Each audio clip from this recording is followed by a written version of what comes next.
Awal cerita, seekor babi hutan yang tubuhnya dipenuhi cacing, sedang berlari menuju desa manusia. Dimanapun ia melewati, tumbuhan layu, bahkan tanah pun ikut terkorosi. Kakek berkata itu adalah iblis jahat, menyerangnya akan membawa kutukan kejam. Namun ia mengamuk dan berlari ke arah beberapa gadis.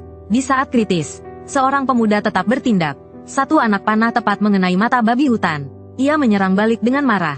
Tak terhitung tentakel hitam muncul, membelit lengan pemuda itu. Pemuda itu berjuang keras untuk melepaskan diri.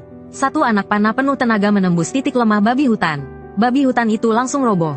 Lengan pemuda itu juga terkoyak oleh darah yang korosif.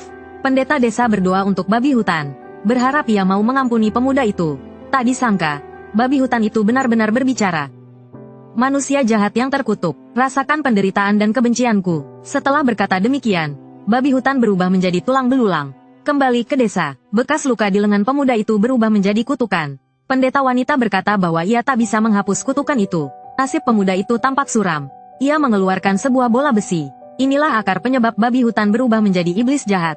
Manusia yang menanam bola besi ini ke dalam tubuh babi hutan, membuatnya menderita kesakitan tanpa akhir.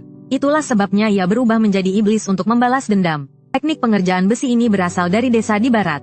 Pemuda itu ingin menghilangkan kutukan ini. Dengan demikian, pemuda yang seharusnya menjadi kepala suku, memotong rambutnya dan meninggalkannya di desa, lalu pergi seorang diri ke arah barat.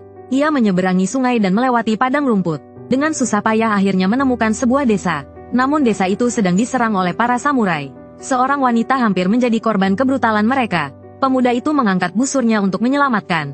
Namun lengannya tiba-tiba membengkak. Anak panah yang ia lepaskan langsung menebas kedua lengan samurai itu. Tangan ini. Kau tak bisa lari. Rasakan ini. Anak panah lainnya bahkan memenggal kepala seorang samurai. Para samurai pun ketakutan dan melarikan diri.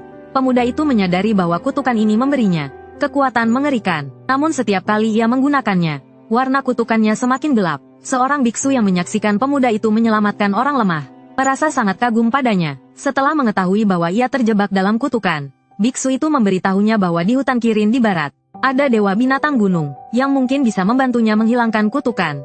Dengan demikian, pemuda itu memiliki tujuan yang jelas. Ia harus pergi ke hutan Kirin. Di tengah hujan lebat, sebuah karavan sedang mengangkut barang. Jalan pegunungan sangat berbahaya, baik manusia maupun sapi berjuang melewatinya. Pemimpin kelompok ini, Lady Eboshi, adalah dalang di balik perubahan babi hutan menjadi iblis. Tiba-tiba, dua serigala putih berlari dari kejauhan. Salah satunya dinaiki oleh seorang gadis. Orang-orang segera mengambil api dan menyerang. Gelombang pertama serangan. Gadis itu mengendalikan serigala putihnya untuk menghindari serangan manusia. Tiba-tiba,